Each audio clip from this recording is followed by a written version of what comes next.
E vamos dar uma viajada agora então ao país do futebol, pelo menos neste ano de 2022, né? Do outro lado do globo, mais precisamente no Catar, onde está acontecendo a Copa do Mundo, e domingo, portanto, depois de amanhã, tem a grande final ao meio-dia, Argentina enfrentando a França. Vamos acionar, né, o jornalista Júlio Gomes, que está lá em Doha, no Catar, e para falar um pouquinho, né, sobre essa cobertura, sobre essa emoção e, é claro, passar um pouco da sua experiência, o Júlio que já está conectado conosco. Júlio, bom dia para nós aqui no Brasil, mas boa tarde para você aí no Catar, tudo bem?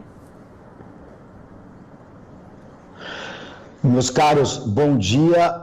Eu só estou sem o retorno de vocês. Se o pessoal puder me dar uma ajudinha, eu estava ouvindo o programa normalmente, mas na hora que a gente dividiu a tela, eu perdi o retorno de vocês. Vamos tentar restabelecer o contato aqui, né, para que o Júlio tenha condições de nos ouvir. Vamos ver se agora, Júlio, você nos ouve, né? Você está bem distante, a gente precisa contar com a tecnologia neste momento. Está nos ouvindo neste momento, Júlio?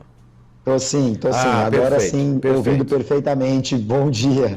Bom dia. Júlio, bem-vindo. Obrigado por estar ao vivo com a Jovem Pan Joinville, falando, né, para as cidades aqui de Santa Catarina, obviamente para o planeta também. Estamos via internet. Conta pra gente, Júlio, qual é o cenário neste momento? O que você está acompanhando aí? Qual é a movimentação aí no Catar? A grande expectativa para o domingo, hein? A grande expectativa para o domingo, tem também uma disputa de terceiro e quarto amanhã entre Marrocos e Croácia, que é um jogo que agita muito, porque vieram muitos marroquinos, muitas dezenas de milhares de marroquinos vieram aqui a Doha, eles estão pelas ruas, né? Eles estão atrás de ingressos. Quem veio para a semifinal de Marrocos contra a França já sabia que o Marrocos ia fazer mais um jogo, né? Ou a final, ou a disputa de terceiro e quarto. Então a turma veio para ficar mesmo por esses dias. Então você ainda continua vendo nas ruas de Doha muita gente com a camisa do Marrocos. É a cor que predomina por aqui devido a essa presença de uma seleção árabe, né? De forma surpreendente numa semifinal de Copa do Mundo. Júlio, conta um pouquinho pra gente como é que está sendo, né, a tua experiência profissional nessa sexta cobertura de Copa do Mundo e o que te chamou a atenção durante a cobertura desse ano? Sem dúvida, o mais diferente de ter feito essa Copa do Mundo aqui é como diz meu amigo PVC, é como se fosse uma Olimpíada, não uma Copa, porque tudo acontece na mesma cidade, né? Então, Doha é uma cidade grande, bem espalhada, né? Grande territorialmente, é a única cidade do Catar praticamente, você tem alguns outros vilarejos aqui e ali, mas essencialmente Doha é a única cidade do país.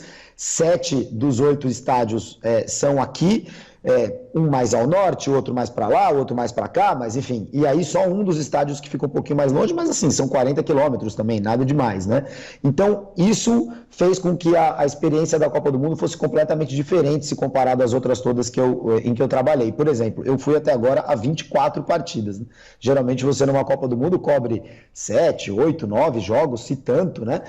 E dessa vez eu fui a 24, outros colegas viveram a mesma experiência, porque você conseguia ir em jogos todos os dias, além de concentrar, logicamente, torcedores que vieram ao Catar, todos na mesma cidade, no mesmo lugar. Então, isso fez com que a experiência fosse muito diferente em Doha nesse ano.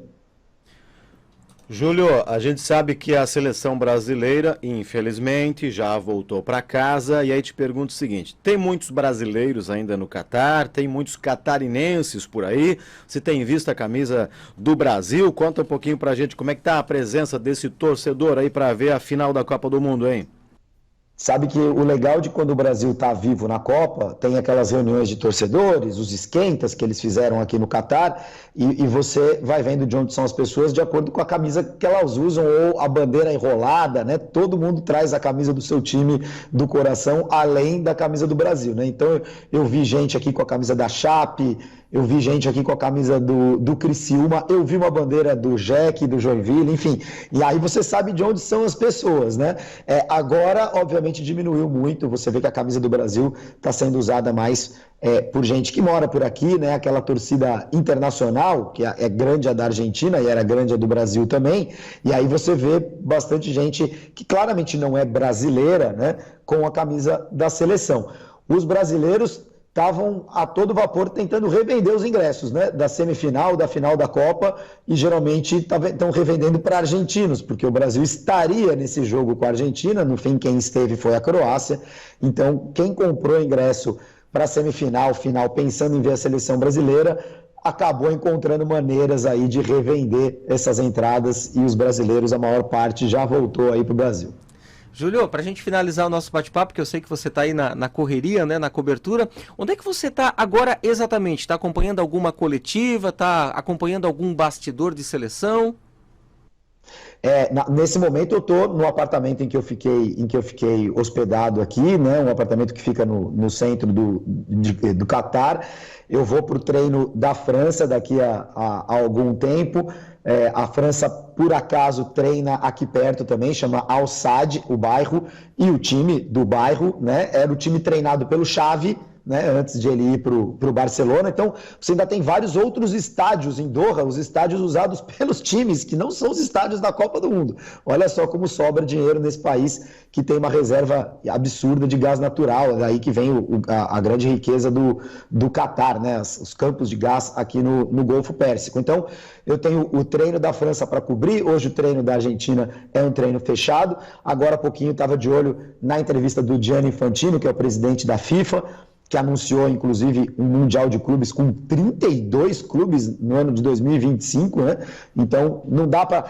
As distâncias são grandes aqui, então você tem que fazer escolhas, vai para lá, não vai para cá. Então, eu não fui na coletiva do Infantino, porque eu vou na França, e isso foi um pouquinho da nossa vida aqui no Catar nesse último mês, né? Fazendo escolhas, vou nesse jogo, não vou naquele, vai naquele treino, vai naquele outro, vai no encontro de lendas do futebol, encontro de torcidas, enfim, foi bastante intenso aí nos últimos 30 dias. Certamente, né? Júlio, para finalizar, teu palpite para domingo, hein? Conta aí.